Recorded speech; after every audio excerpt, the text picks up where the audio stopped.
Welcome to Living Free in Tennessee, where we talk about building the life you choose on your terms. Today is Monday, January 8th, 2024. And this is what episode is it? 845 of Living Free in Tennessee. And I think I am going to double check today. Yep. I just wanted to make sure the audio, we're going to get an echo. I'm actually hearing an echo in here. So let me know if you hear a little bit of like echo on your end, guys, in the live stream. I'm curious about that because I actually totally emptied out my studio room. So now it's all hard surfaces. So I kind of suspect we have some sound bounce going on today, but we'll be, oh, good. You sound clear. That's good. I may put some sound dampeners up. I've been meaning to work on this studio for a long time. So that being said, what do you think of my black wall? I have a black wall now. And I painted that. I was supposed to get that done. Yeah, A. Rapier says a little bit of an echo. Sorry about that. We'll have some sound dampeners in here eventually. I'm actually still painting walls on this thing, but I got my black wall painted this weekend. I was supposed to do it on the 1st of the year, but instead I ended up going straight to the emergency room with the Tactical Redneck. And so it took 2 coats of paint, not a surprise. And it's kind of fun to have this up and running and ready to go. I've got to get all sorts of other things going. We're messing with lighting and all sorts of fun. So that's just sort of a podcast innovation for the year. We're going to talk about the economic environment today, which is not something I usually talk about on the podcast, and some of its potential impacts. And I'm bringing this up now because a lot of us are in a start the year out right sort of phase. So why not tap into that energy and use it to set yourself up for success, even if things do turn a little south? So the topic for today is, what do we do if things turn south in 2024? Also, ideas about positioning yourself to be more resilient through that. Because some change is coming. Change has been coming for a long time. Change has been happening. And we have a lot of interesting indicators going on right now. This is not intended to freak you the heck out, but if you're freaked out and you come here, it might freak you out a little bit as we're talking about stuff that's happening in the economy, in the world economy, in the US economy, in our culture, with what's going on in trends that I'm seeing. This is my hot take on it. And, I recommend, if you're a little worried about this and you are a podcast consumer, listen to the Survival Podcast, go check out the Lots Project, go listen to Two Chicks Homestead, go listen to the Unloose the Goose After Party. Like, listen to people who, John Willis is another good one. Like, listen to people who take a realistic take on how to weather things that go wrong. Because if you do that, it actually helps reduce the fear. And then you start making better decisions for yourself long term. That being said, I think some bad stuff is in the works right now. And I think that I think it's an impossible dream to think things always get better all the time. And it's going through the harder times that make the better times so good. But the hard times don't have to be dreary and awful and horrible. It's how you pivot when that happens that makes a big difference. So we're going to talk about that today. Of course, we have all of our usual homestead segments that we usually have. I have somebody in the comments saying 2024 going south, the same thing we should have been doing, growing our own food, networking with like-minded people. Exactly. So, yeah. Okay. So let's jump into the featured event of today's show, and that is the Living Free in Tennessee Spring Workshop. We are selling tickets on January 20th for a 3-day on homestead workshop here at my homestead. I open up the homestead to y'all. We feed you food that we've grown here or sourced in the network. We do end up buying some commercial food, but most of the main ingredients of what we serve here is basically practicing what we preach and cooking the beef that we source and using, the mushrooms that we've gotten to, thicken the gravy and all sorts of different things like that. And if we cannot grow it here, then we do our best to source at least some of it from offsite. I will do my best to get heavy cream from somewhere for the coffee this year. It's the challenge I have is the local farm that I know that provides the milk doesn't provide the heavy cream, but I know somebody else who makes really great heavy cream, so we might be able to tap into that source. But it's been really fun watching that side of the workshop grow. This year, our theme is back to the basics. I've got Patrick Rorman coming out to show us how to use a forge and how to make things with a forge. And I believe if everything goes the way we plan, he's also going to let you do some of your own projects with a forge. I've got Carrie Brown doing a wild edible walk. We've got Toolman Tim, John Pugliano, Sean Mills, and I've got Porterhouse coming all the way from California to talk about developing water sources on your land when you maybe don't have one, like you don't have a ready spring. He, in a very rather arid environment, found a place on his property to develop into a spring that he thought might yield a spring. And he'll talk about how he did that. He's also going to share how he grew his YouTube channel, which I think is something a lot of y'all are really interested in. But this year we're doing something a little different. It's this. So tickets are $500, includes your camping, includes the food, includes all the sessions. I kept the price at $500 this year. I just made a commitment to do it because with inflation, I was expecting the price to go up, and I was like, we're just going to figure this out. And one of the ways is that I'm going to invite y'all to present at my workshop. I have 4 slots open right now for the spring workshop for presentation. So if you're thinking, I really want to go to the spring workshop and I have this sort of back to the basics thing that would work. It could be technology, it could be business, it could be homesteading, it could be lost skills like forging or, anything of that nature, tanning hides. If you're like, I really want to go there, I'll give you $100 off your ticket if you send me your idea and I ask you to speak. The way you do that is send an email to Nicole at livingfreeintennessee.com. That's Nicole at livingfreeintennessee.com, or go to livingfreeintennessee.com and then click on contact and fill out that form. And those emails come to me. I need your submission by the end of the day, Sunday, like midnight Sunday, this coming Sunday, the 14th of the month, because then you'll know you're coming to the workshop. And then we can set the foundation for ticket launch on January 20th, which is when tickets launch at 9 a.m. If you want more information on the spring workshop, go to livingfreeintennessee.com/spring-workshop-24. I have not linked it to the workshop button if you're listening to this on the live stream. By the time that you hear the podcast, though, you can just go livingfreeintennessee.com, look under events. It's right there. It has the information, and the link is also in the show notes. Okay. I also want to thank our 2 sponsors of today's show. The first sponsor is Agorist Tax Advice. Matthew Surse from agoristaxadvice.com, supporter of my show since I launched sponsorships. He's also been a great supporter in the network, and he has a really cool download of different tax write-offs that you can take for free in exchange for your email. And then he sends a weekly email that I find really useful. I read it every week. I look forward to it every week. Check more out at agoristaxadvice.com/LFTN to get that free download and sign up for his email list. He also sent me some audio to play for y'all this week, which I will do, but not today, about some changes in tax code that if you run a business, you need to know about them. Really important. And I'm looking forward to running that segment as well. The reason I'm not running it today is I did not figure out technologically how to do that. So I will figure it out, even if we're doing tax day on Friday. That's fine. Our second sponsor of today's show is Hollow Roast Coffee. Why not get freshly brewed coffee delivered straight to your door and start your day in luxury by supporting a craft roaster who you already listen to? That's me. That's right. Hollow Roast Coffee is my coffee business that I started. I started roasting in 2010 or 2009, and I sold at the farmer's market first, but I got really serious about this business in about 2017. And since then, we've grown and grown and grown.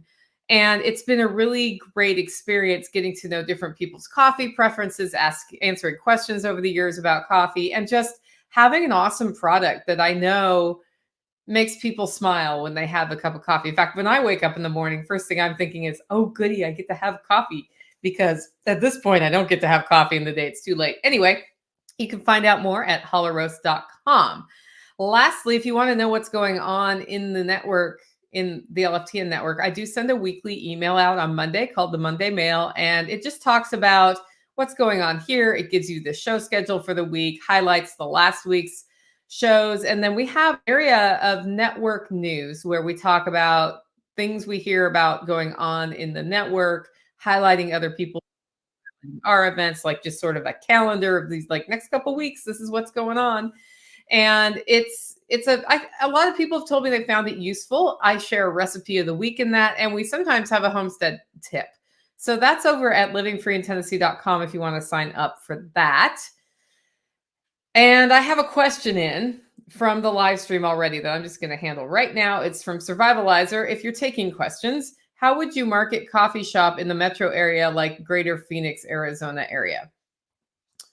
Well, that's a great question. Hopefully you have a coffee shop that you're marketing. What I would do is get people really interested in making that a destination and then spread the word in any way possible on local community groups, on Facebook, on Nextdoor, that sort of thing. I would do some targeted advertising.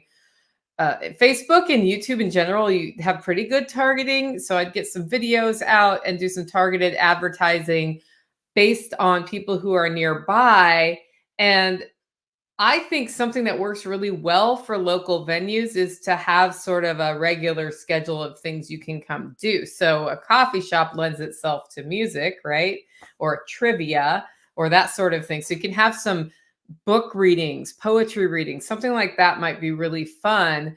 But at the same time, just highlighting that the coffee shop exists, that the coffee is good, and putting pictures up of those things on a regular schedule, I think that starts building the buzz. And if you can get people interacting with you, that makes it even better. That's why Hollow Roast does our mug shots, right? We're not a coffee shop. We're a roastery, but we do a Monday mug shot, which is just a coffee mug that somebody sends in that they took a picture of, and we highlight it on our social feeds. And sometimes it's me, and other times people answer with mugs, and then we take their mug and we highlight that. And it's sort of turned into a game, and that keeps the brand fresh in people's minds. The key is, how can you get people to know the coffee shops out there? Another cool idea, reach out to real estate agents and say, hey, do you want to sponsor coffee for people? They come in, they get a free coffee drink up to $2 for the hour of, 10 to 11 a.m. And we'll say this is paid for by name of real estate agent or name of company. And it raises awareness of the company, but it also brings people to your shop for that free cup of coffee. That's something that happens here at the coffee shop that they do that I think works really well. They just work with different local realtors to sponsor coffee. And then at the same time, people see that they have the coffee shop. They come in, they try the product. They have an idea of what pricing is right. Like those are ideas that just come out off the top of my head. Hopefully that helps your friends start their coffee shop. Whoo, okay. Live stream schedule this week. Tomorrow, 12:30, I'll be live with John Willis and Bear Independent. Wednesday, 2 p.m., I have a really cool interview show with Anthony Parker about how to identify the right homestead property. And then I've got homestead happenings at 9:30. With that, it's time for our first segment of today's show. And that is Tales from the Prepper Pantry. This is where we talk about storing what you use and using what you store. And if you listen to the Homestead Happenings podcast on Friday, and you know that I'm doing a pantry challenge in January, which means I'm not allowed to buy things at the store. And I'm going to confess that I made a mistake this weekend, and my neighbors were at Short Mountain Cultures, and I was like, oh yeah, grab me some kefir water.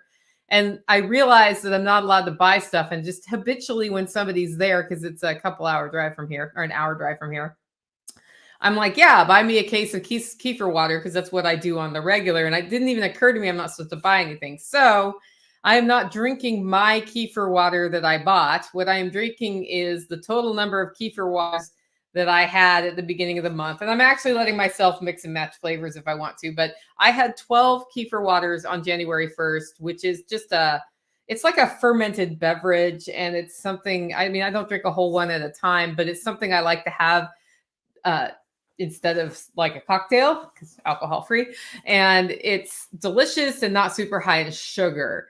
And so I kind of keep some ferments around from time to time, and Short Mountain Cultures makes great ones. So I decided to separate mine from Tacticals, because usually we just have like everybody just takes whatever kefir water they want. I'm like, well, Tactical, since you're not doing the pantry challenge and I am, we need to segment the kefir waters. I know how many I have total for the month, and that is what I'm doing.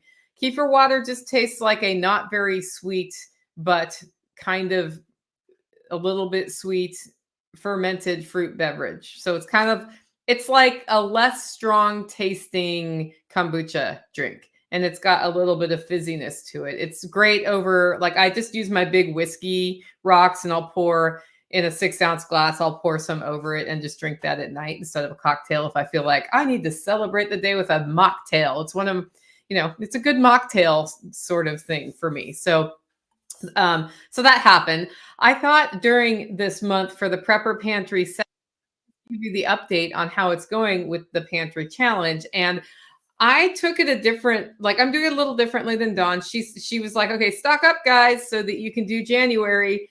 I decided I'm going to do January without stocking up and see how far we get, because that does help identify weaknesses in the pantry. And of course, the first week is the easiest week of the pantry challenge.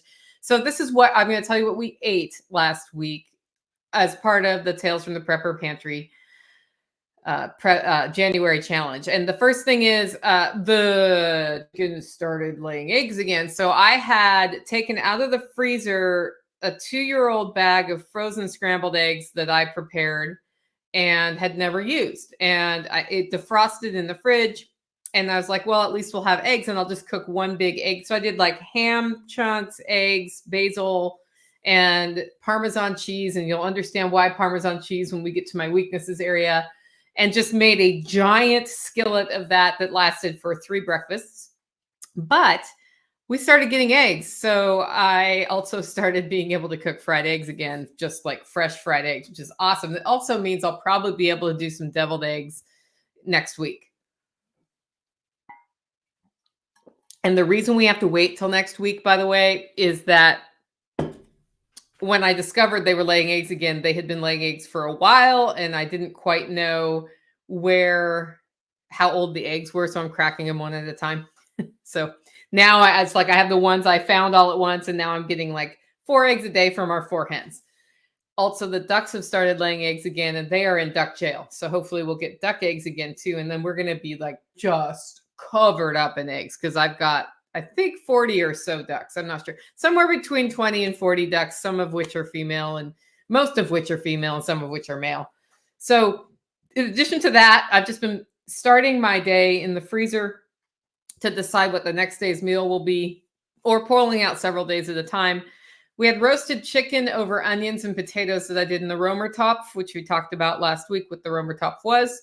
I did 2 Romer Top roast beefs. And the reason I did them that way is I could cook them in 3 to 4 hours in that and have them just like pot roasted out really well, fall apart, and still moist and delicious. So the pot roast beef was over carrots, cauliflower, and mushrooms. I am now out of fresh mushrooms. I have dried mushrooms, but I did have a few fresh mushrooms in the fridge before I started this, as well as a head of cauliflower, and I still have carrots in there. I did some fresh sauté, so zucchini, pepper, and garlic. I have garlic until the end of time, and then I had bought zucchini peppers at the store on the 30th, I think it was. Whatever day I went by, I think whatever day I flew home from California, we stopped at Aldi and I got some of those. So those were in the fridge. I also had broccoli in there for fresh sautés. And my strategy here is we're using that up first because it will go bad if we don't use it, right? I did a crock pot roast, which takes 8 hours at my house, with morels. So we had 3 roasts, by the way. That's right. But you haven't seen the redneck eat. Like he eats like 1 big roast for a family of 4. It's like a serving for me and 3 servings for him. That's kind of how that goes. And if there's anything left at the end of the week, I just take all the tail ends and put them into the crock pot and make holler stew, which we did one time. I also did lamb. What I'm referring to is the lamb bone stew from LFTN 23. Apparently, so we did lamb stew for the workshop food last year. And one of the things they used to make the bone broth was the ribs with the meat on it. And then they put them all into, like, they didn't pick the meat off the ribs for the stew. They just made the bone broth that way. And then they used bigger cuts of lamb for the lamb stew. And I now know why. So then they just labeled it in my freezer that it was a lamb stew kit. And I assumed that meant it was just lamb and lamb broth. And I would add. So anyway, I took that out, not knowing exactly what had happened, because other people work in my kitchen during the spring workshop. I'm sure that Leos told me verbally what was going on. I don't remember. So, so I made this, what I refer to as lamb bone stew, because there were a lot of little rib bones in there. So, and I just didn't know. Threw it in the crock pot with some spices. And when I was stirring it, I heard clinking and I pulled out a bunch of ribs, but there were a lot of little tiny bones too. So we had to be really careful eating this so as not to choke. And this was just me trying to use up leftovers from my freezer. And to that, I added like a whole leg of lamb for big chunks of meat. And then I have potatoes I grew in the garden last year. Yeah, I know potatoes aren't keto. I didn't put that many in, and some green beans. And so that it was okay, but the bones were annoying. And we have one more serving of that left. But I've been trying to eat through that a little bit every day because it's annoying to eat. And if I see another one of those lamb bone kits, I'm going to know what it is next time. And I might change my mind about how I cook with that. But I think that was it. So we also did taco salad. And that was the day I flew home. So this was a little bit before the first. But the day I flew home, the day I flew home from California, I really wanted to eat a homemade meal.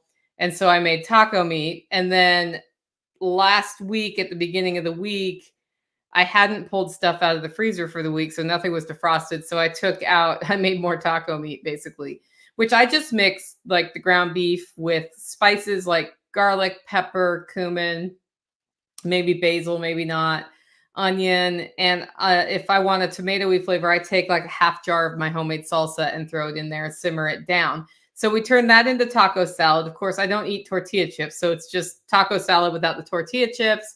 I had some guacamole in the freezer in the little individual cups. That's also left over from the spring workshop last year because they were supposed to be served with Taco Day, and they forgot to serve them. And then at the end of the workshop, it turned out I had 60 individual size servings of guacamole. So I take out a couple at a time out of the freezer. And the key is, if I'm going to do taco night, it's really important to take those out at the beginning of the day. Otherwise, they're not defrosted, and then I still don't use them. So that was a really good day. And I had about 3 heads of lettuce around in my, like kicking around in my fridge. So I still have 1 salad's worth of lettuce left that's still good enough to eat. I do need to make that tonight or it'll go bad. And I've been sort of eking that out because I really love fresh lettuce salads, particularly in the winter. And I do end up buying my lettuce if I don't have my grow operation up, which it is not up. And it's not going to be up because we are just in the middle of like redoing everything, like my studio wall. I painted the wall behind me. The wall to my left has 1 coat of paint on it that's white, a white color. And I'm going to do a 2nd coat of paint, and then I can start putting all of the office things back on that wall. And then I'll do the 3rd wall. And I know that sounds like a weird way to paint your room, but I can like cut in a wall and paint a wall in half an hour or so, which means at nighttime when I'm like, what else do I have time for? Then I'm like, well, I can do 30 minutes on that and get it done. Plus, then I don't have to have all my furniture in the middle of the room. It's kind of like it's floating around the side. And yes, cumin. Can't make tacos without cumin. And I have a lot of stored cumin. I have 2 more giant containers of cumin because I buy one every time a workshop is coming because it seems like we go through so much. And for me, it's actually good to use that up because spices don't store well long-term, right? You need to rotate your spices through, which means you have to have a refill strategy for that. Okay, the last thing I did was last night, I was at the pool, and swimming right now happens late in the day on Sunday because it's swim season and the swim teams are during the day on Sunday. So I started it at 3:30 and I swam my laps and got booted from the pool at 4:30, a little before 4:30 because there was a swim meet, and then drove home. But it's a 45-minute drive home, which means that I got home. I mean, you get booted at 4:30, you get out the door by 15 minutes after that. I got home by 5:45. That's 5:45. We usually eat at 6. And on my way in, I was like, man, I didn't pre-cook a dinner. So like, what's for dinner tonight? And I realized what I could do. I had leftover chicken from the roasted chicken. I have a lot of Parmesan cheese. I have so much Parmesan cheese. And then I had butter. So I decided to make an Alfredo sauce, but I'm keto, so we don't eat pasta. But I happened to have heart of palm pasta. And I was like, oh, I'll just pour it over heart of palm pasta. Chunks of chicken will hide the flavor of the chicken because Nicole Sauce doesn't really like chicken since she had COVID, except for the American breast chickens, by the way. Totally different flavor. I like those. And then I also had some fresh vegetables to use up, the zucchini and the peppers, and I did a saute with those. And I put that all into a thing. I made my Alfredo sauce with milk instead of heavy cream, which is not the same, just so you know. But that's what I had. So I cooked with what I have. Like the cookbook I have, you cook with what you have. And I knew going in that like the sauce wasn't going to thicken up right, because I'm not going to put any flour in. I mean, you're not supposed to put flour in a Alfredo sauce, in my opinion, but some people do to thicken it up. And anyway, it was a little weird. Like the cream does meld better with the butter and the garlic and all that. But I just put them all in one big cast iron skillet. It was a 15-inch cast iron skillet.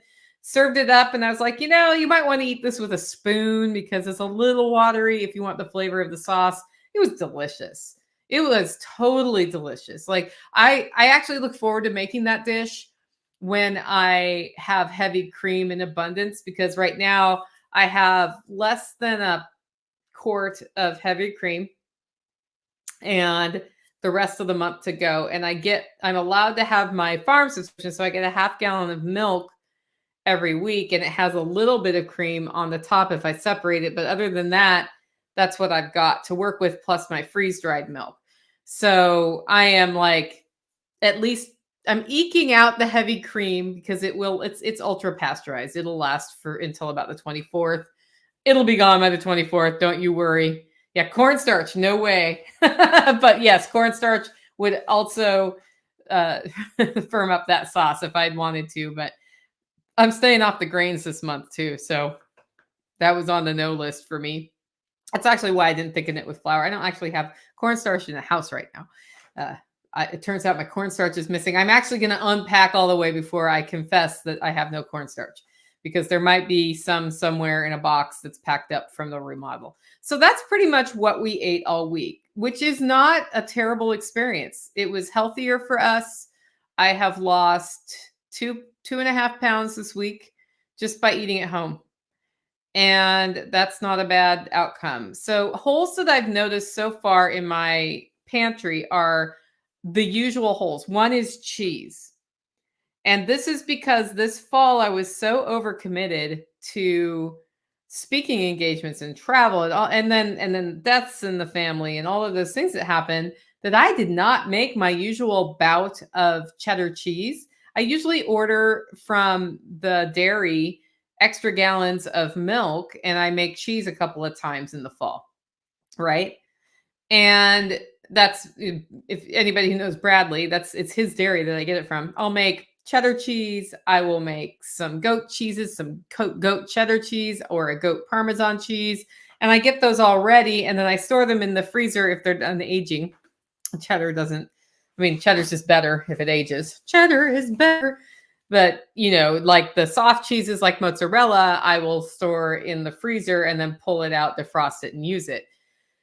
I don't have that built up this time, and I certainly did not buy anything, because this fall I was like, I'm not going to buy anything until the construction's done, because it's just more stuff right now in the way while we're trying to get everything back together. Well, now we're in the getting back together thing, so I could restock, except for I can't because it's the pantry challenge.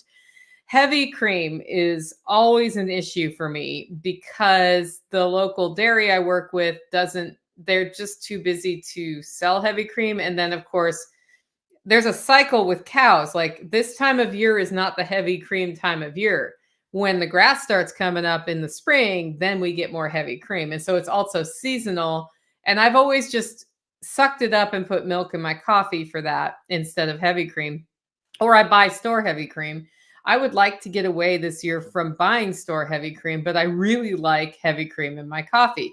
I don't use that much, but over the week I use it. And so that's an issue. I did discover you can buy shelf stable heavy cream, which is great for traveling. But at the same time, like my whole goal is to source locally and to eat locally and grow what we can, source from the network, that sort of thing. Freeze dried heavy cream, the fats go bad over time. So I'm actually going to try freeze drying some of the heavy cream and see if the consistency is good.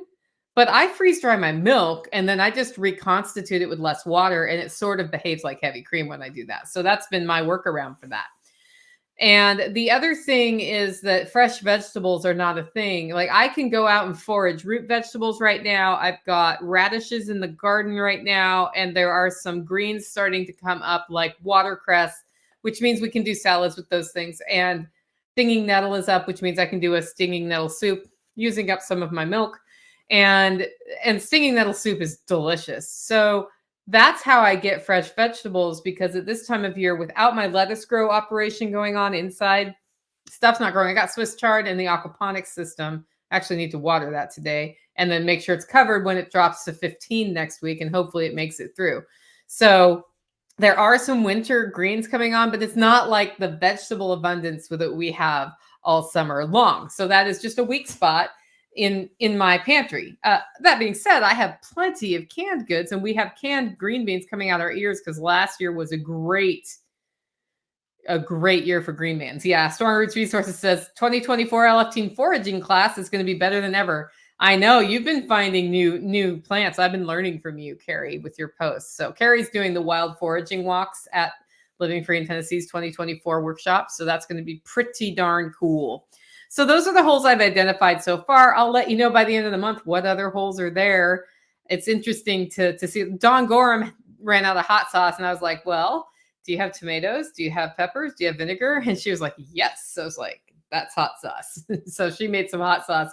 She's like, it's not the same, but it's better than no hot sauce. So I don't use that much hot sauce. So I it doesn't like hurt my soul when I run out of hot sauce. I just cook other things. I think what I'll do to fill the holes is really consider how much dairy. It's like a big dairy hole. I need to think about that with the cheese making stuff, because I love to make cheese. And the only way that's going to happen is if I make time to make cheese, which means saying no to fall speaking engagements. So there you go. I'm going to have to figure out the method for the madness. And then, I mean, I've already got the dairy source, so why not?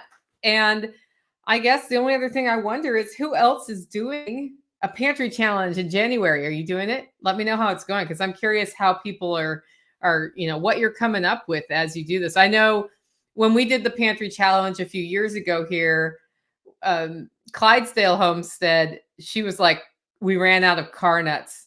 I was so sad. And I'm like, what in the world are car nuts? She's like, it's the thing of nuts I keep in the car for whenever any child or I get hungry while we're out and about. It's the car nuts. So they stock more nuts now. That's what they figured out.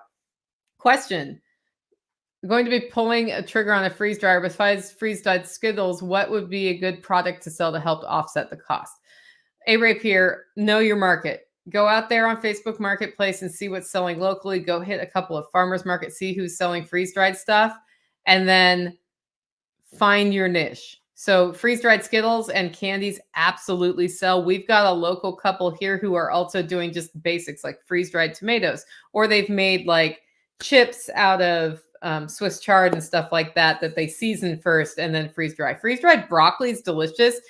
I did it without adding salt and seasoning. It would have been better with salt and seasoning just as a crunchy snack. So that's something I would think about, but it depends on your market. I know a lot of people in the prepper network have been really interested in doing prepper meals, and Grumpy Acres Farm does a great job with that. I'm sure they'd be willing to talk to you about what their experience has been like, but they're also already serving our network with that. So I don't know how big the demand is, but you never know. Like, get out there, start doing it, and figure out what your market is and go for it. Right.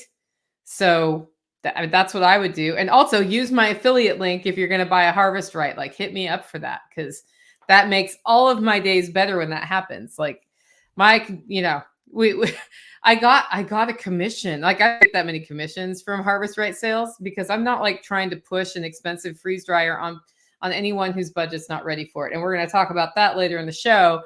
But if you're going to get one, it costs you no extra to use my affiliate link. And then that helps me do things here that are kind of cool. So I'm going to asterisk that Survivalizer and we'll see. Okay.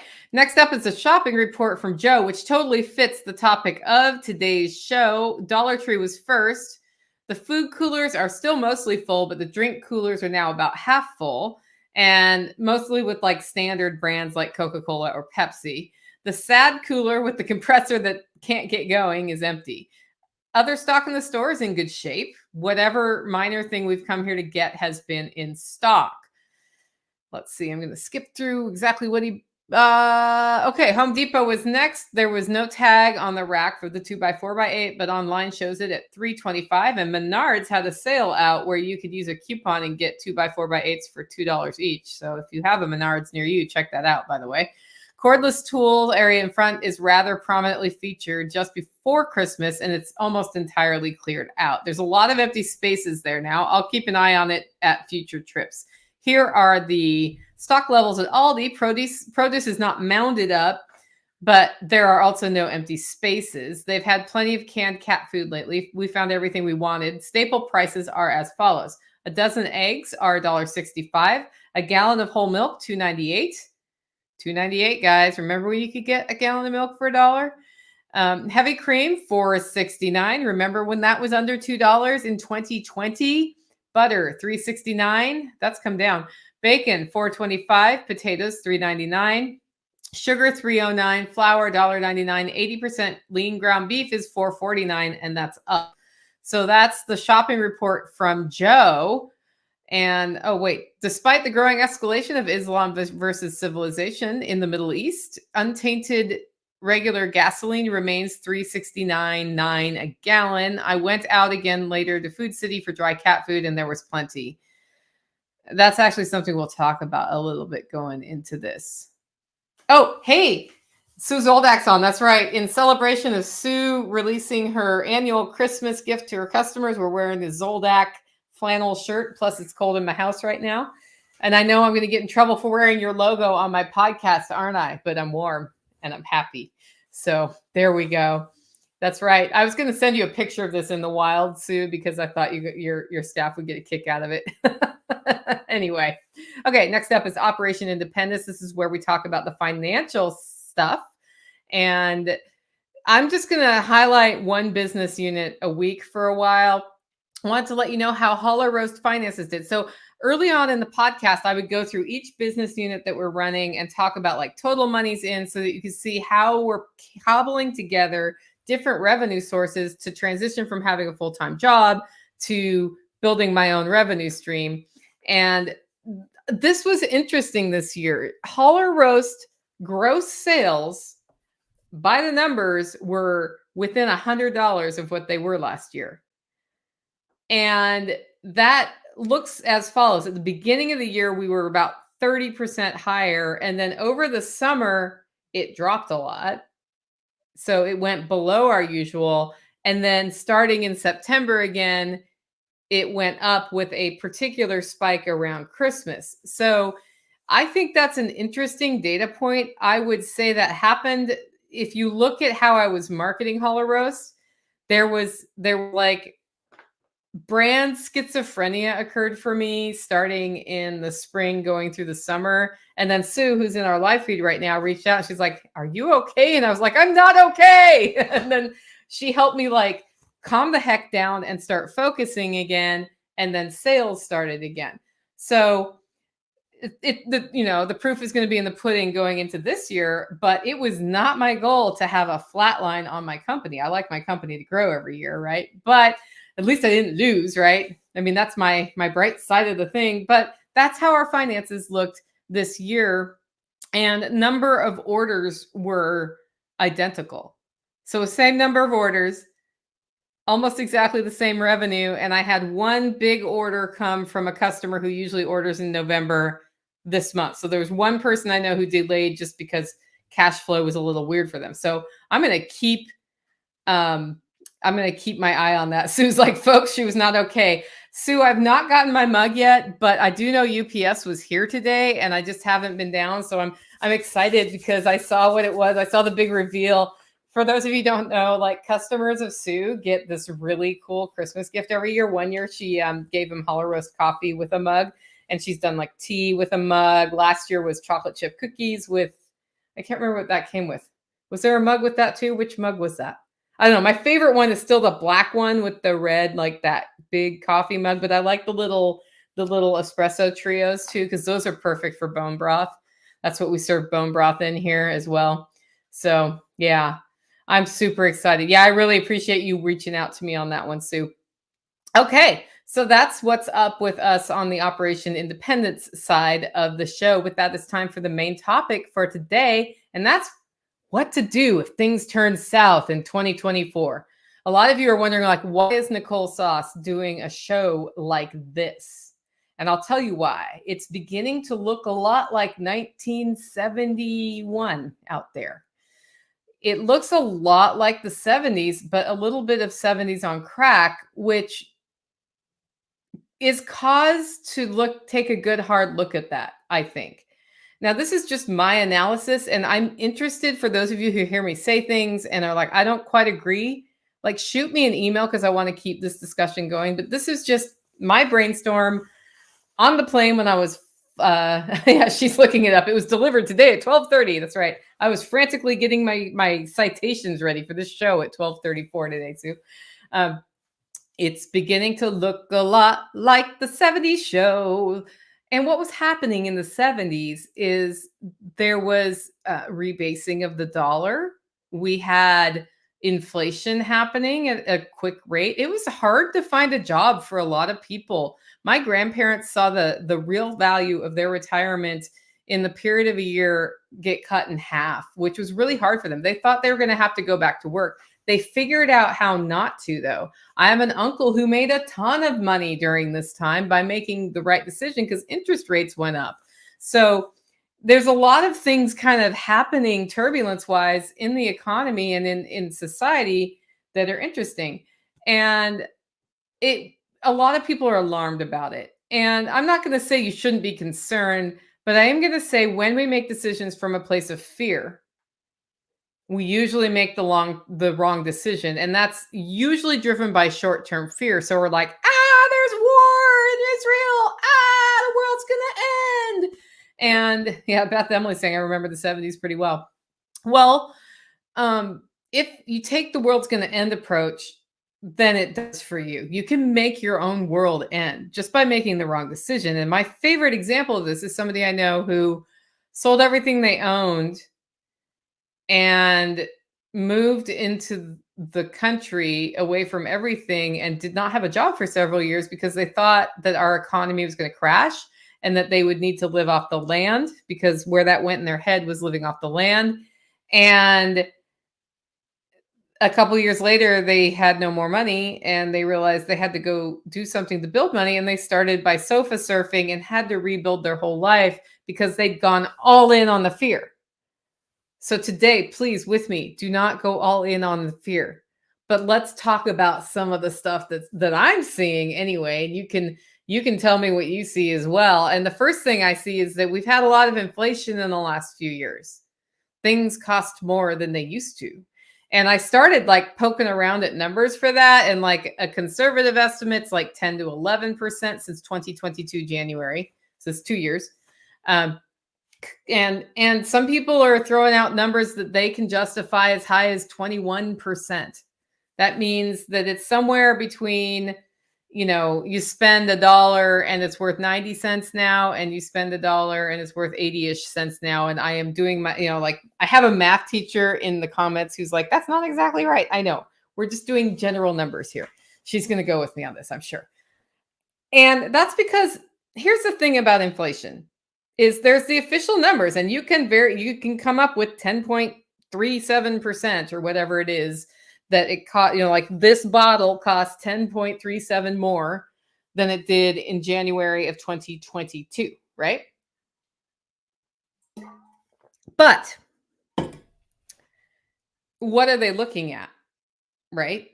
Are they like, when you look at the consumer price index, they're looking at like things have changed. Like, are they looking at what we buy every day? Not necessarily. And that's where those higher estimates come up. So in different sectors, things have increased in price more. And I think the shopping report has really helped us see that. What's interesting though, at the same time, some things have gotten cheaper.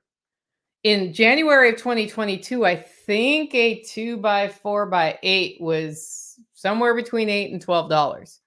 And now it's $3.25. So there's two sides to that coin. I'm throwing that out there so you just have context for that. But we all know when we go to the grocery store right now, we feel keenly that prices have gone up. And if it's especially stark to me at the grocery store because I don't go to the grocery store most of the time. And so when I do go to the grocery store, I haven't been there in a long time. So I didn't see things eke up over time. What I saw was that all of the sudden, a bundle of groceries that would have cost me $75 are $125. And that's literally the leap in some cases. And that's partially because of what I buy. At the same time, it's sort of like the shrinkflation is the new term for this. Like things get smaller, but they cost the same price. But then you have to buy more numbers of them, which I find annoying because I have everything worked out by its size. And then they change the size and it pisses me off. They did that with coffee. When I first started roasting coffee seriously in 2017, the 1 pound bag of coffee became the 12-ounce bag of coffee for most coffee roasters. We still ship 16-ounce bags. And I get a little annoyed when I go to the store and I see the 12-ounce pound of coffee, right? It's now called a bag instead of a pound, but that's the thing. So your income, has it grown by 11 to 21%? So I see a lot of people who have not kept up income-wise with what happened inflation-wise. And there's lots of reasons why. I actually don't care why. I care that right now. So, yeah. A. Ray Pierce says, September 2020, I had to rebuild my old chicken coop. A 2x4x8 was $9 a board. Never was I more upset. Well, I built Taj Mahal when lumber was at a premium, and I bought it October 2021, I think. Or it was October 2020. I don't remember which time, but I bought it well before the contractor could come because it went even higher by the time they started building that. So there you go. The second thing is real estate is really interesting right now. We have states where people are moving into like Tennessee. And so we've seen $50,000 houses rise in market listing value to $250,000, which is 5 times more than they were a year ago. That's a year. That's significant growth. Now, they're closing at, $229. So they're not selling at top dollar quickly. And in the last 1 month, the real estate listings have gone down by about 10% in price here. So that's happening. Out migration, places where people are leaving, things are staying on the market longer, but people have not necessarily admitted their houses aren't worth as much unless they really have to sell. So you're seeing sort of this, it's inflated here, it's deflating there. Things are on the market for a day, things are on the market for 6 months. It depends. It's very, very regional. Real estate has always been regional. But all in all, there was a big increase in real estate markets starting in 2020, probably before 2020, but from 2020 to 2023, as people realized, like some companies have just let people work from home and people want bigger homes so they can do that, or they realized it doesn't matter where they live so they can move to where they want to be. But interest rates have now gone up. So interest rates are no longer at the 2, 3, 4% that they were to get your mortgage. This is mortgage interest rates, right? And that means that if I sell my house right now and I want the exact same value house, it costs me more to buy that house unless I have moved locations and there's a redefined definition based on that. That means if I'm in my house and I want to move to another house of equal value in a different place nearby for whatever reason, it costs me more to do that. I'm probably just going to hang on to what I have rather than have to go through all that fuss and then at the end of the day have a higher payment every month. Selling now, where people go impacts this a lot. There is housing scarcity. Amazingly, we haven't been able to build houses as fast as the demand comes, which is also driving prices up. Some places there is not housing scarcity, but I look at Nashville, for example, and we don't have enough housing there. The rental markets are up. The housing market is up. People keep moving in. And with our population, as people get older and want to move out of mom and dad's house, that's more people needing houses just naturally. And the question is, where are they going to go? However, if you think about long-term population expectations, we are not having as many kids as we used to have, which means population goes down. Where else have we seen this happen? We've seen this happen in Japan. We've seen this happen in Europe. We've seen people get paid to stay home to raise their children because they know they need more people in the workforce. Otherwise, the economy is impacted by that. Boomers are getting older, guys. So boomers are using our medical system more and more. They're moving out of the workforce. They are moving into retirement communities. That actually opens up houses for sale, which is kind of cool. But at the same time, you got to be able to afford the house, and they're still getting some pretty top dollar for their homes. Now, as that increases, as more boomers go that direction, and we're kind of getting to the glut of that right now, it might be that actually might cause some houses to become more affordable for a little window there, because Gen X is not as big as the boomers, but then we got people coming behind us that there are more of. So it's a lot of movement. There is a move in our society towards more of a subscription approach or rental approach rather than owning things. There is a push for that. Like if you look at software, for example, it makes more sense for Adobe or Canva or any of those to get a monthly subscription from a financial and planning standpoint than to sell me a tangible piece of software. I'm holding up a rock, right? Which is a tangible thing. Like in the old days, we got a DVD with a program on it. We put it on our computer and that was that. And you owned it until the end of time. Well, subscriptions make more sense financially and allows them to keep things up. What's happening now is it's not just like rental markets like I have, where it's sort of more entry-level people rent from me, but there are experiments happening with high-end single-family home neighborhoods, none of which is owned. It's all rented. And that actually removes an amount of stability through home ownership that has traditionally been a financial boon in, like the fact that I have this asset that I'm in, and at this point, my house is an asset and not a liability. It means I can pull money out of it if I need to, or I can sell it if I need to. So, that's happening. I wrote down in my notes mortgage default rate, but I did not look up what that is. So we're not going to talk about that right now because I'm not going to guess at what that is. Survivalizer says subscriptions feels like trying to manage salary cap.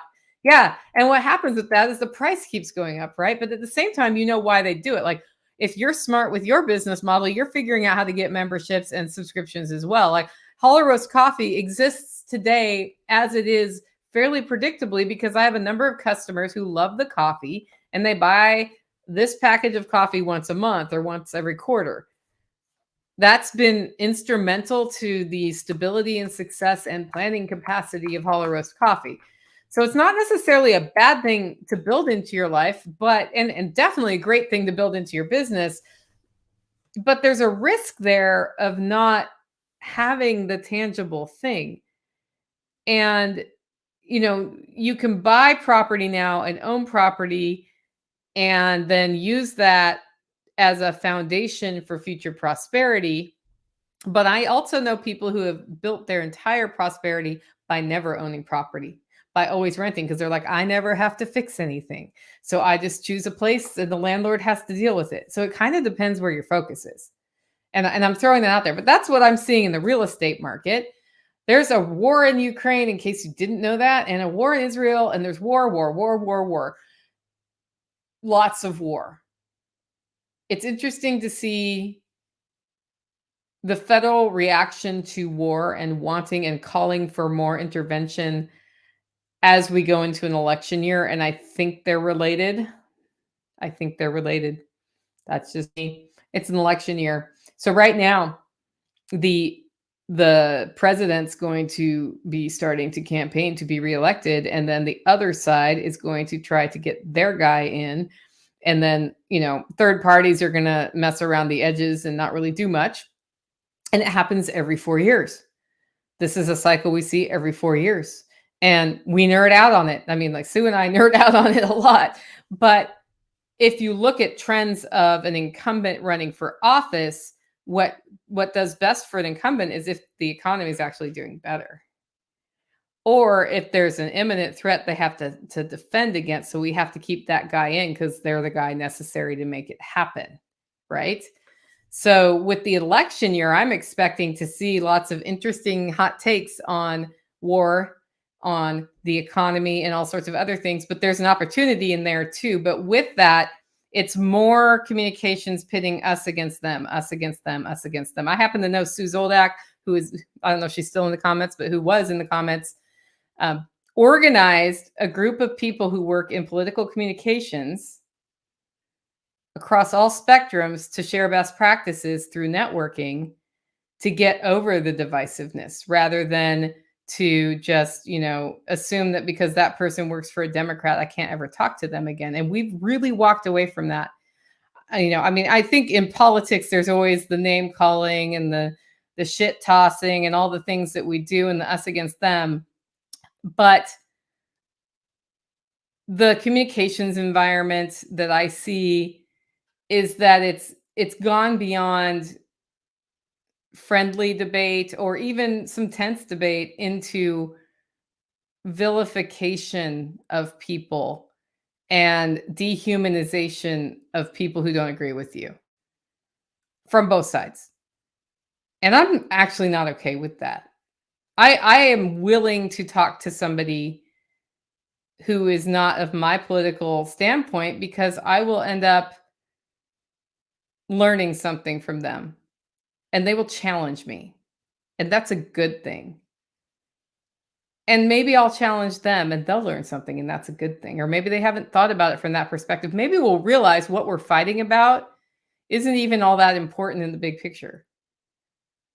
But it's so knee-jerk now. And it's so like all in or all out. I know a family where one of the family members has decided to undergo become a different gender.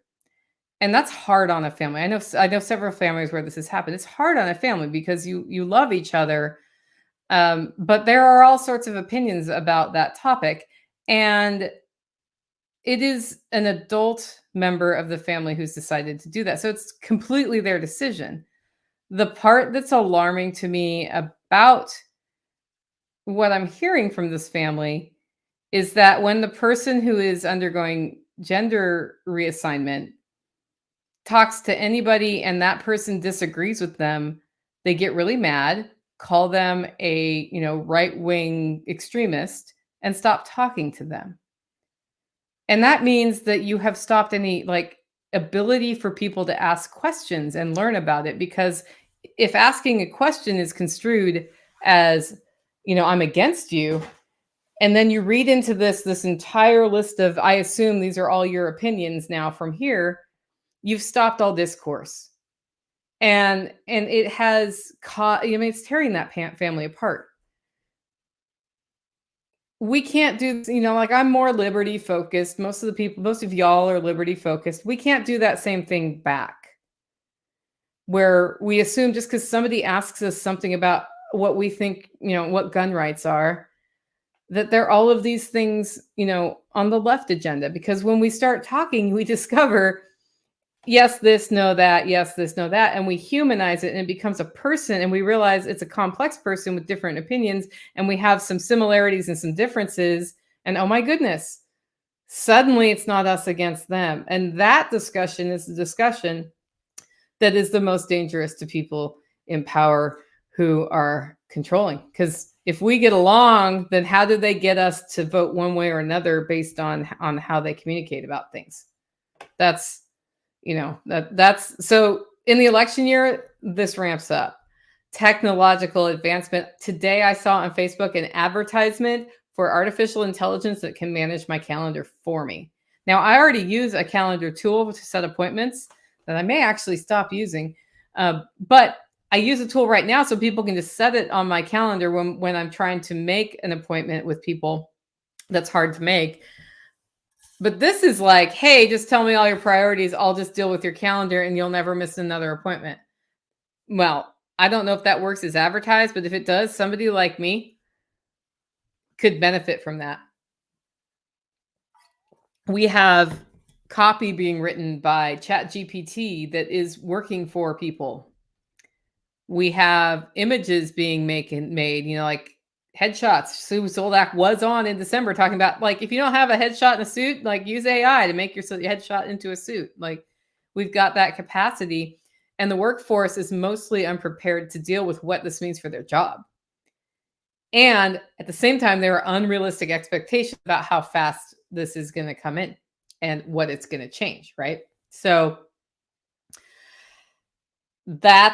it's an interesting time, and I've been reading more about, when the Industrial Revolution was happening, what that 10 to 20 year period was like, when things were really moving forward, and what happened to the people who were left behind, and why were they left behind, and how did they get through that. If you want to go do something proactive and you haven't filled up your nonfiction reading list, like, go start reading some things about that, because we're right there again right now. I started looking this up, and I did not find a good solid number, and I would have had to spend a lot more time making my own number, but the number of government employees versus private sector employees is rising. There are not more of them than there are of us, but it's rising. And the more that happens, the more important it is to keep government programs that maybe we shouldn't be keeping. Just something that's happening. The medical industry is not okay. Anybody who's been involved in anything medical in the last 5 years knows that it's been coming for a long time. And every time we try to fix it with a federal law, it seems to make it worse. And it's just not okay. If you have not read the book by Peter Attia, or I don't know if that's Attia, I don't know how you say his last name. I should probably go look that up on a video, huh?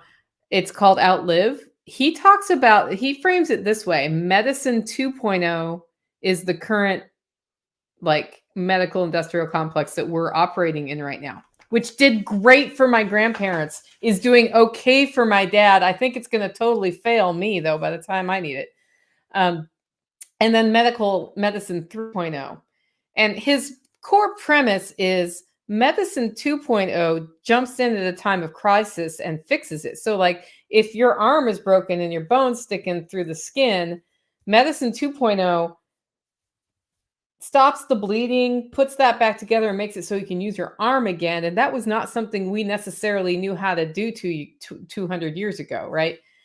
If you have a heavy infection and need to fix it, they give you antibiotics to overcome that. Before we had antibiotics, it was medicine 2.0 that figured that out, created the medicine, and then figured out how to implement it.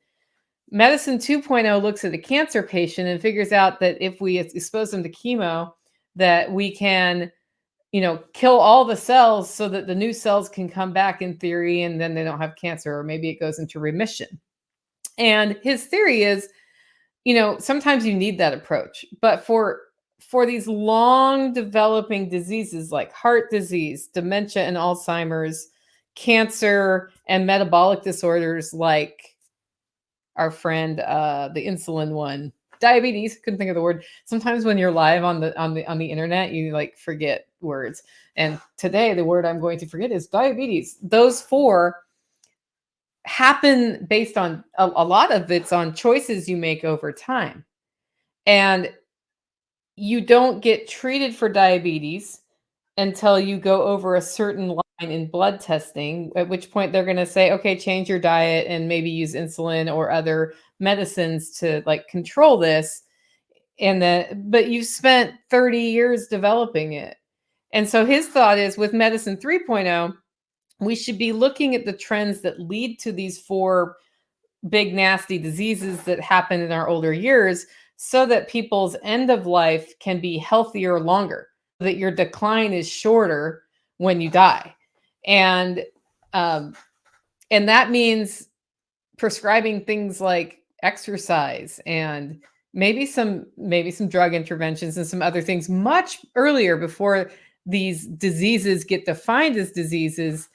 And that's That's what I thought medicine was doing. When I was a teenager, my doctor was advising me on how to manage stress, how to get better sleep, nutrition, exercise, and yes, giving me antibiotics when I had strep throat. Yes, ripping my tonsils out when I had it so many times. I just had tonsillitis all the time until they took them out. And that may or may not have been the best thing to do, in hindsight, but that's what they knew to do then. But he was more of a health advisor rather than a script and out sort of doctor. And in my lifetime, as the managed health systems have gotten bigger and bigger and bigger, the care I get is usually a script and out. And that's it. And it's, like maybe a follow-up call or you're feeling better, but it's not looking at me as a person and sort of helping me coach through good health. And I wish that's how it was. I have found doctors who do that now. So I have that now, but I had to even define that I was looking for that. Well, most people aren't going to go that deep. And as a result, we have obesity, diabetes, overall physical and mental condition of our population in the US is, if you look at it 20 years ago to today, it is down. We are weakening as citizenry. We are weakening because we eat like shit, we sleep like shit, we don't take care of our mental health, we don't take care of our communities, we don't take care of each other, and we distract ourselves with entertainment so we don't have to think about it. That's where we're at. We've got kids who have type 2 diabetes by the time they're 8 years old, and that is caused by obesity and the wrong habits. That's a problem. Because if we need to call on our citizenry to do something hard, to do something physically hard, they can't. A lot of them just cannot right now. And it's totally avoidable. But here we are. And then we have aging and under-maintained infrastructure. And it's funny because when you watch a road get built now, it takes 7,000 years to get it done right. And I know why, because I've seen what the contracting process looks like for the people who build that. Like I've seen where all the bloat is in that process. And then what they build doesn't last even as long as what was built, in 5 years in the 60s. Interesting. Is it because we're harder on the roads? Well, we're probably harder on the roads. We have more volume, but at the same time, we don't have an expectation that what we're building has to last a long time because there'll just be another contract to redo it. Well, okay, so then let's look at the electrical grid. Like it's aging and stressed. And what happens if it goes out?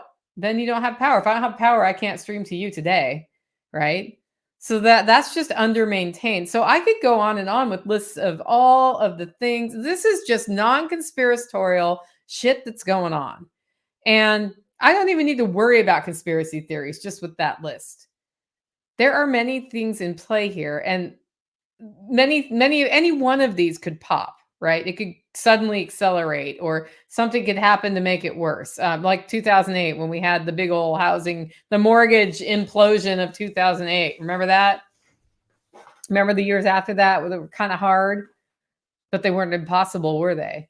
Any one of these can have a negative impact on our economy on a rather large scale, and multiples of them happening at one time can get really painful. It's just, this is why when we do our Living Free in Tennessee workshop, when we do the Self-Reliance Festival, when I have conversations like this, usually we end up with somebody who comes on and is like, what am I gonna do? I don't have any savings. I live in an apartment. I can't grow food. How am I gonna eat? And legitimate question. I'm gonna cough. Wrong pipe. Woo. We should just do a moment of silence. That moment of silence is so the audio podcast does not have to hear me cough. Anyway, it's a legitimate question to ask, because if food prices double again, what are you going to do? You're going to have to choose between your power and your rent. You're going to have to choose between your power and your food. Are you going to have to move in with 6 or 10 people? Like, what are you going to do? It's not a picture you want to think about. But If you don't think about that as a possibility, then you don't get ready for it maybe happening. And there are ways that you can hedge just by taking small steps every day to build that. So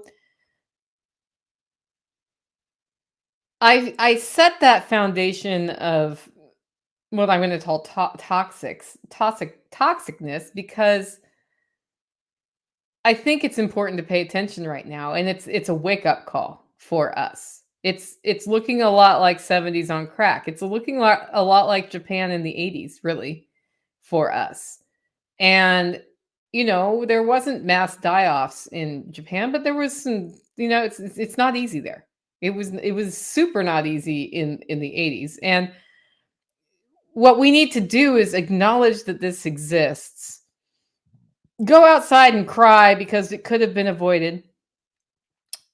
Wipe our tears, stand up, and start thinking, okay, well, so what does this mean? What does this mean for me? What does this mean for my community? What does it mean for those around me? What does it mean for my children? Like, what does this mean? And to do that, we need to set aside the fear of nuclear war,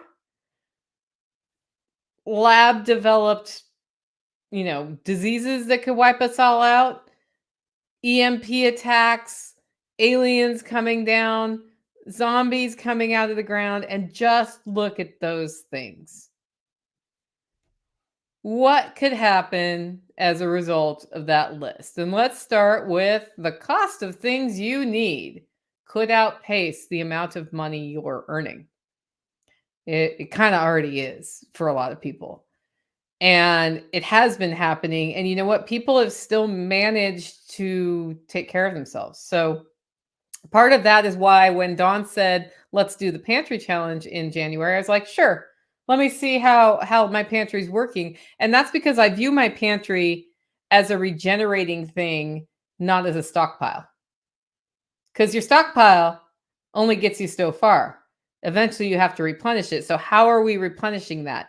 And then the second thing you can do if your income is not keeping up with inflation is do a financial audit and see where in the heck your money's going. Where are you spending your money? And is that the best place for it to be? What subscriptions have you signed up for, including the one to my podcast? Like, if it's not serving you well, kill it. Kill it. I like to just like change credit card numbers every so often for those subscriptions and then get all the reminders so I can really choose what I'm doing. I'm actually doing a subscription audit right now because I've used a lot of tools in the last year to help video production, to help graphic design, all this other stuff, and scheduling posts on social media. And I don't need them all. And I haven't necessarily been disciplined about canceling those. So do a financial audit and see where your money goes. At the same time, now is a great time for looking for opportunities to make more money, whether that be at your job, figuring out how to increase your income at your job or by changing jobs, or starting that side hustle, or if you're in business, like look for other revenue sources. Look for ways to increase your revenue, because if your income outpaces inflation, then you don't care about this one. You just don't care. Then the next thing that happens is if people can't afford things, then you don't find the things you need in the store because the store can't sell the things, so they don't have them. That can happen. That can happen. It can become harder to source things. We're actually super blessed to live in a world where we can talk to people all over the world and find things we want, even if they're not like immediately where we are. It makes living in the country a lot easier because I can get, the exact metal soda stream water bottle I want that made me choke earlier, without having to go 300 miles to buy it at the store. It's like I could just pay some shipping and get that, right? I think the other thing that might happen with this one is that things that are for sale used will start selling more than they have been. And you might be able to source some interesting things used if you need them. So that's another one. Jobs could become scarce. I know somebody who just got laid off from their company. And they did a lot of layoffs, and they basically laid off their entire at-home workforce and just kept the people in the office. Now, that may not be the best decision for that company, but clearly at the root of that, they also needed to reduce the number of people they had on staff. And we're kind of in this bizarre world where it can be really hard to find the right employee, right? But it's also hard to find the right job. And I think part of that is some leaders have analysis paralysis out of what to do next. Some companies have allowed themselves to become over bureaucratized, and they're just not good at sourcing talent in the right way. But also, positions are not necessarily being replaced as people age out of their jobs, because if I'm seeing that my revenue was flat, that doesn't mean everybody else's was, but I'm hearing reports from other companies that their revenue's flat or negative, like negative when compared to the year before. And then that means you can't support as many employees, right? But then there are people like me and other small business owners who are like, hey, I really want to hire somebody. This is the salary. And people are seeing like, this is the starting salary at this large corporation. And this is the starting salary at this place. I'm not going to go there because they're not paying me enough. I'm just going to stay unemployed. Eventually, staying unemployed is not a good strategy, though. Eventually, people start working. And that's where you got to go. My W-2 employer just laid off their customer care department, 30 people gone with no warning, along with the sales department with no recordable sales for 2023. I would fire my sales department too if they hadn't sold anything in 2023. A whole year of no sales, that's bad. That is, I mean, like, it might just be time to toss in the flag, or you really hired the wrong people. I think also the consequences of a lot of unemployment and a lot of what people are trying to do right now is that we're trying to a lot of people are trying to tap into the gig environment, like, Uber or whatever, or starting a side hustle. And there's no really awesome way to navigate that from a regulatory standpoint. Just from like the income tax, blah, blah, blah, blah, blah. It's a pain in the butt to be a 1099 employee. Well, which is not an employee, like a 1099 contractor. Like you have to pay your full unemployment tax when you file your taxes. You have to track things. You track expenses. That's a pain in the butt. And our society is not like, it's set up for the W-2 environment, like super smooth. The 1099 world for people who've never had to do that before is hard. And right now, people who want to do that have to figure out how to navigate the gig economy as a non-W-2 employee. And then the health care, like the health insurance market, is not super awesome in that situation. And so then some people are just staying at crap jobs just to keep that, not need to do the tracking and to keep whatever health insurance they have.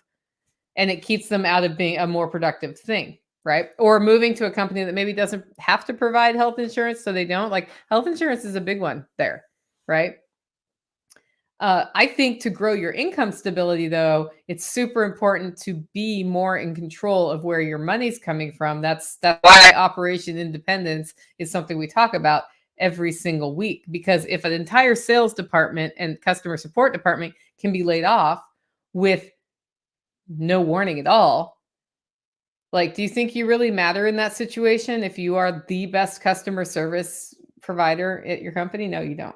You don't.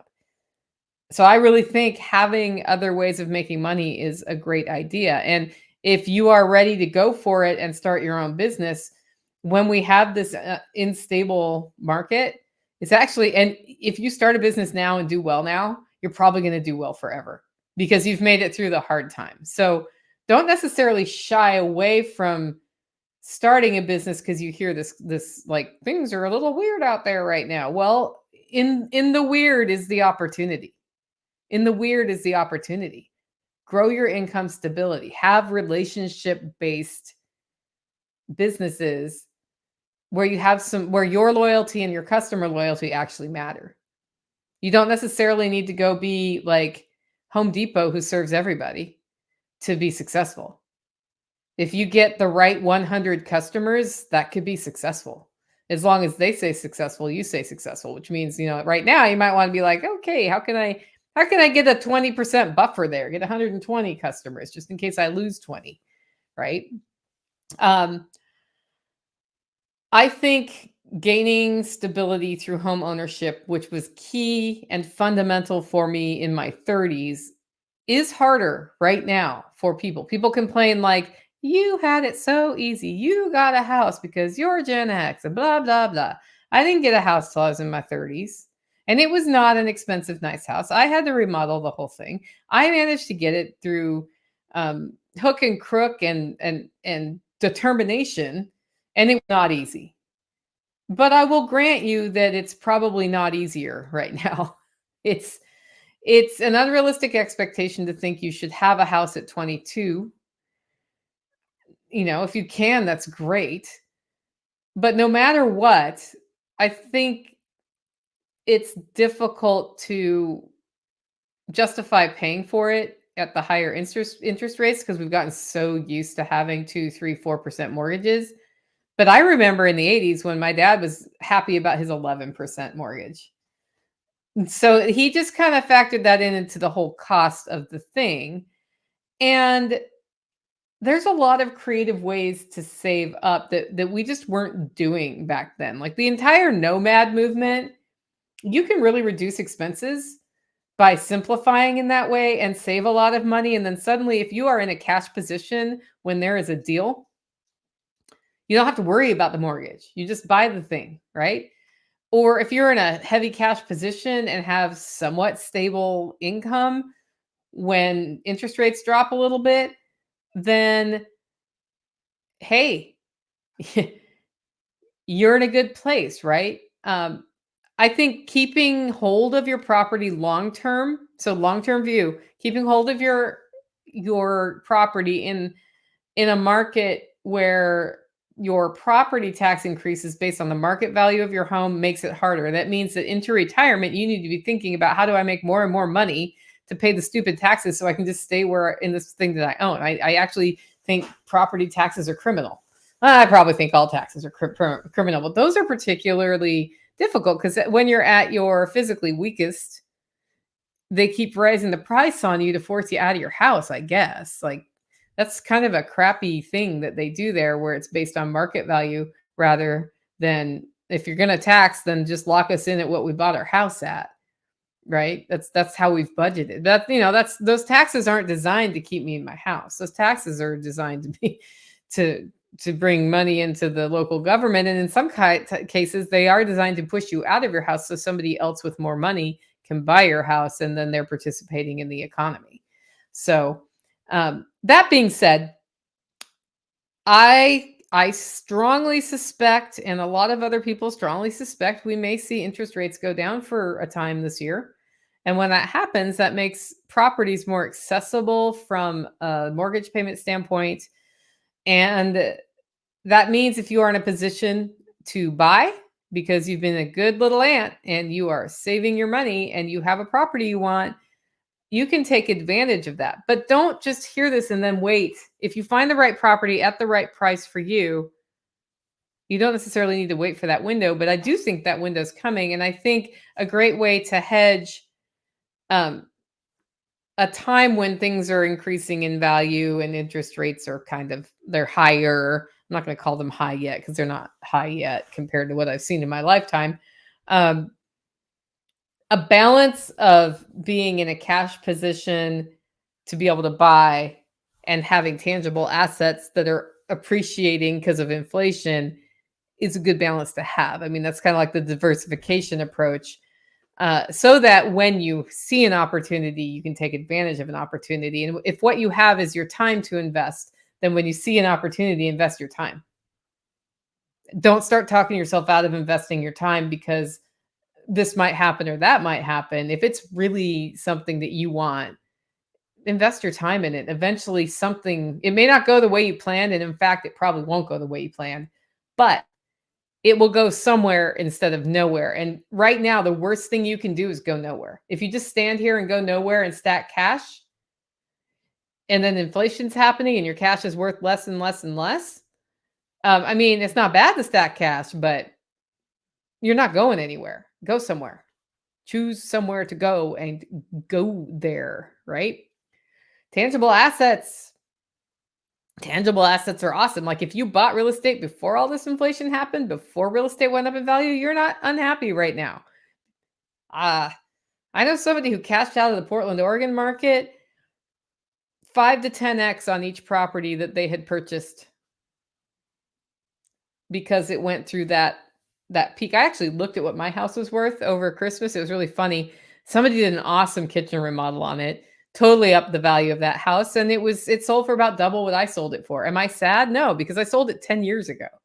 But if you've been hanging on to that as a rental for 10 years, you're not sad when you sell it at a higher price. Like it's come back down in value since that peak, but it's interesting to look at those things, right? So tangible assets can be really great during times of inflation, but beware.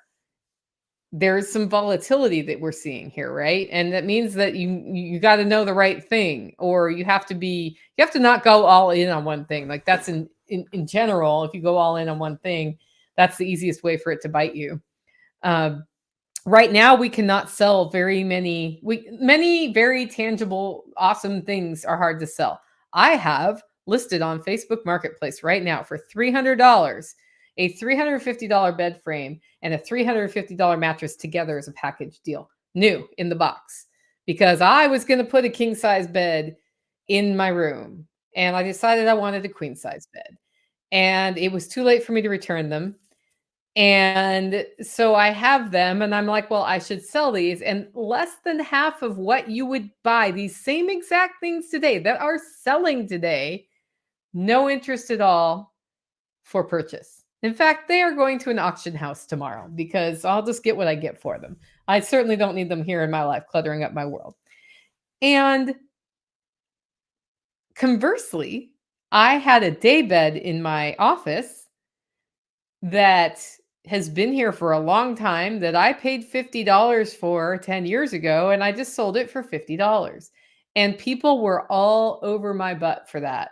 Like they wanted it so bad. And it was just like the first person I talked to who said they could come, showed up when they said they were going to show up. They got it for $50. And he was like, thank you so much for selling this to me. I really needed a bed and blah, blah, blah. So learn from that. That's my market. Your market's going to be different.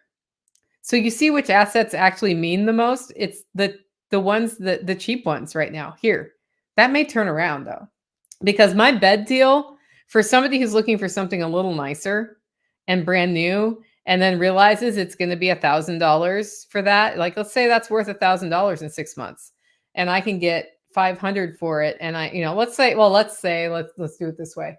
Let's say I bought it for 300 from me today. And I hung on to it, kept it new in the boxes, and it's worth $1,000 new retail, and I can get 500 for it. I've just made $200. The example I have that's a real story is my dad started a winery in Oregon when I was a kid in the 70s, and he bought, I think they were tobacco sticks, but some sort of holds the plant up thing. And he was able to buy a semi truck full of those used from another farm. And he bought them and spent the next 2 years using them. Meanwhile, inflation's happening, and he sold them for more than he sold what was left for more than he bought it for. That was a tangible asset, but it was something that was useful. And if you just go out and spec on that all the time, you may or may not be right. But we're at this weird time again where nice things are not selling, but they probably will. There's probably going to be another window where that happens. The technological advancement is leading to job loss and getting left behind. So if you're in a job and you get replaced by artificial intelligence, you've lost your job.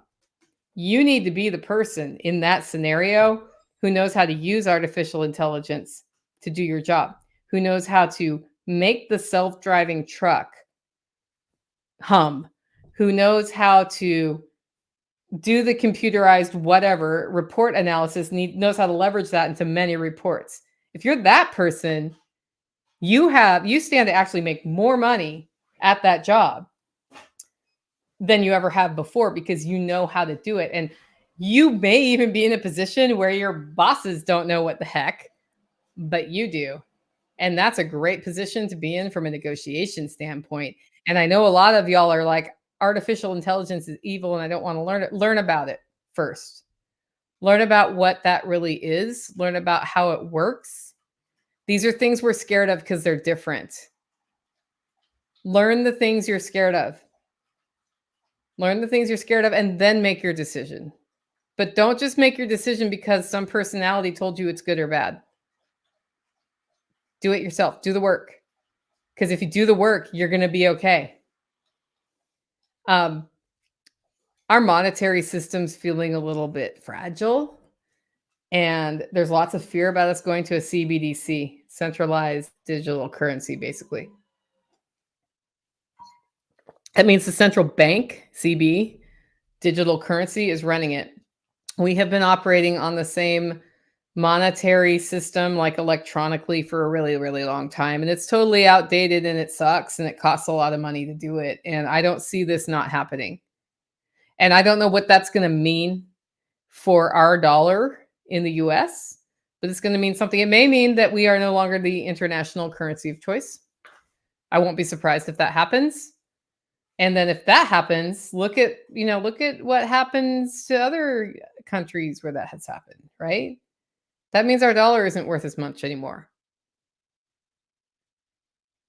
This is a favorite tool of leaders, a rebasement of our dollar. So rebasing the dollar probably is going to happen. I can't guarantee it'll happen, but it sort of looks like it's going to happen. That's a favorite tool of leaders to stave off a big crash so that they can stay credible and stay in power, right? But it hurts when it happens. It really hurt my grandparents in the 70s. And in that is opportunity. Are you ready for it? Are you ready for the CBDC? Are you ready for what that means? Have you figured out how you're going to use that, what it might look like? So rather than gloom and doom, they're going to control us with it, which is a valid thing to discuss. Like, how can it be used to control me? Okay, what does that mean in my interaction with it? Ask yourself, how can I use that to my advantage? And what alternatives are there? Am I just going to go all in on gold? Am I going to finally get off my butt and learn about how Bitcoin works? Maybe get some of that. But Bitcoin is the CBDC. I don't think so. I don't think so. There's no central bank in Bitcoin. That's the first two letters are pretty important in CBDC. And if you're like, man, that's something new I got to learn. Yeah, we got to learn new things. Like, I'm going to learn how to tan hide this year. That's my plan. I want to tan at least one rabbit hide this year. And I know that's not a new cutting edge tech thing, but I'm also going to go check out that calendar tool because I'm interested in how that works.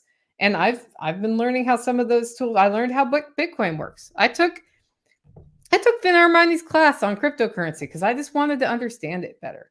And he teaches you how to code. And I'm never going to need that, I don't think. But I learned how to do it, right? And that helps me identify deeper what stability is in the crypto world and what it isn't. And I have a lot of good friends who've gone even deeper into it than I have, who've taught me lots of stuff. Like, having that community around all of these things really helps me, because when one person learns something, then, somebody else, you guys know I'm making shorts through artificial intelligence, right? Like, all the shorts you see that are snippets from the podcast. Yes, we edit those. But first, this entire live stream is going to be analyzed. And it's going to say, this is where your like peak engagement was. These topics seem really interesting. I can say, look for these keywords, and it'll make a bunch of little videos, and then we can refine them. And that saves me 60 hours of editing every week already. Just that. So, back to the Bitcoin thing, like, learn, if you're resistant, I get it. Like, just don't like go out and base your whole life on it. Go learn how it works. Go learn how security works in that world, and see, what you think. And if you see a rabbit trail where you think you can get rich quick through investing in blah cryptocurrency, run. Just run. It's probably not true in that situation. So, okay. With the election year and the division being ramped up again, we may see rioting and violence and hijinks. We've already had protests at the LA airport, apparently, which shut it down. I had no idea. I was flying that day out of Southern California. Luckily, I wasn't flying out of LAX. I should have had an idea. And that goes back to situational awareness. Having an idea when you're traveling, in particular, what's going on is very helpful. I'm blessed to have a wonderful community of folks in y'all and in the SOE network and in the TSP network who are fairly aware of what's going on. And after Self-Reliance Festival last March, there was an active shooter in Nashville, and folks knew I was leaving. They knew I was leaving Camden, Tennessee, and maybe driving through Nashville home. And the minute it happened, I had 3 people reach out to me and say, active shooter here in Nashville, don't go there. I had a speaker being driven to the airport right then. I said, hey, person driving speaker, route around that part of the city. Just don't even go near there. It was nowhere near the airport. Just get to the airport the other way. And don't go sightseeing in that part of the city right now if you're going to do sightseeing, because we don't need this person like hurt, or you don't want to get stuck in a situation where you can't get out and then you can't get to the airport, right? There's all sorts of reasons not to go there. That helps me whenever I travel. A lot of, there's some people who know where I'm going. They know how I'm getting there. And then if they see something happen, they reach out to me. And that makes a huge, huge difference as to whether I end up in the middle of a riot or not. And if you remember Ferguson, Missouri, I ended up in the middle of one of those on accident once, and that's when I learned I needed a better system. Don't be me. Learn from that story and stay out of it. Just stay out of it. The best thing you can do with the declining health of our population is not be part of the problem. And this one's hard. Toolman Tim has started a Telegram group called Camp Hope. And it's just a bunch of people who want to be healthier, who are encouraging each other, coming up with ideas around bad habits. And if something goes wrong, because when you change your lifestyle, some days you don't. And then if you let yourself get down on yourself about that, you don't again, and you don't again. And the key to good health is making the best decision for you, the best small decision, like drinking water instead of coffee every day, all day. One decision at a time. It's the cumulativeness of the little decisions that make a huge difference. Like, did I walk my dogs today? No, because it was cold this morning. Am I walking them the minute I stop this live stream? Yes, because the sun's still up. And I knew that going in today. So skipping the walk could happen. And sometimes when you skip the walk the next day. And then you skip the walk the next day. And next thing you know, you skipped all the walks all month. That's not how you take control of your health, man. You got to take the walk. And having a group of people who you care about, who care about you, helping you stay on task is great. And forgive yourself if you stumble. Because it's not if you stumble, it's when you stumble. Even the most fit person in the world stumbles. There's that day where they're like, man, I just didn't go to the gym today. That's 3 reasons why you need to go to the gym tomorrow if going to the gym is your thing. Figure out it. So the medical industrial complex not being awesome, it doesn't mean every medical intervention is terrible for you, but the fewer of them you can have, the better off you are, right? Because one leads to another, and it can cascade. So being healthy is how you change that. Being healthy is how you weather the latest flu without having to go to the hospital. And then they didn't and then you didn't get exposed to a different flu while you were at the hospital. Like I was at the hospital tactical on the 1st of January, which is really not, it's kind of looking back, it was entertaining to be there, but it was not the height of society. We'll just put it that way. There was a lot of people who'd had a lot of fun on New Year's Eve, and we were there for a different reason, but I also got exposed to every flu under the sun, I'm sure. And we are now 7 days later. So far, I haven't gotten sick. Hopefully I don't. I immediately went into extra immune system boost after that because I was like, okay, we're going to do the zinc cycle for a while and do our best and make sure we're getting plenty of sleep and not pull. Sometimes I get really interested in something and I read about it way late into the night. Nope, I have not done that this week. I've been really, really careful because I really don't want to get sick, and staying peak health every day makes a big difference. And then as far as the under-maintained infrastructure, part of this is choose where you are. Based on where you are, this is better or worse. Know where the problems are as best you can. And then if you're in an area that's susceptible to problems, figure out if you can work your way, be prepared for it. And the one that I see happening that like seems less and less stable here is our electric grid. Like power didn't used to go out here. It goes out here all the time now. Well, now I have to be ready for that. And how do I get ready for that? Well, we spent I've been investing heavily effort, time, money in being less reliant on systems from outside the hauler so that we have a decent situation when they don't work. And that means that my water is heated by the sun in the summer. I actually figured out I might be able to heat some of my water at my wood stove in the winter. And then that means less need for propane to heat the water. Do I have propane to heat the water? Yes. Am I using it? Yes. Right. But I use less of it when those other systems are up and running. And if those systems go away, it reduces the number of days I would have to boil water somehow to take a bath or to clean dishes or whatever, do laundry. The other thing is that we are fast approaching a world where having some of your stuff on solar and in battery storage makes financial sense over buying it from the electric company. And that's a decision you have to make. Like for me, pulling some stuff off of the grid has made sense in favor of solar. And we just have to happen to have Sean Mills from Hack My Homestead, who is a whiz at figuring this stuff out. Now, my motivation for bringing systems off grid into solar here was for more stability when the power goes out. So like right now, it is cheaper for me to buy the power from the electric company than to buy the solar system. But that solar system will pay for itself in 5 years based on the electrical savings that I have.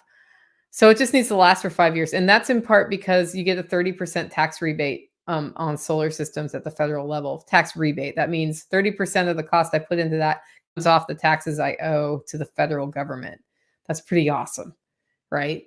And I saw that option and I took advantage of it. And it kind of made the finances make sense on that one. Well, things are getting like solar panels are getting cheaper. Battery storage is getting cheaper. We know more about how to do it. The thing about that, guys, if you make that decision, is you are putting time into maintaining the system.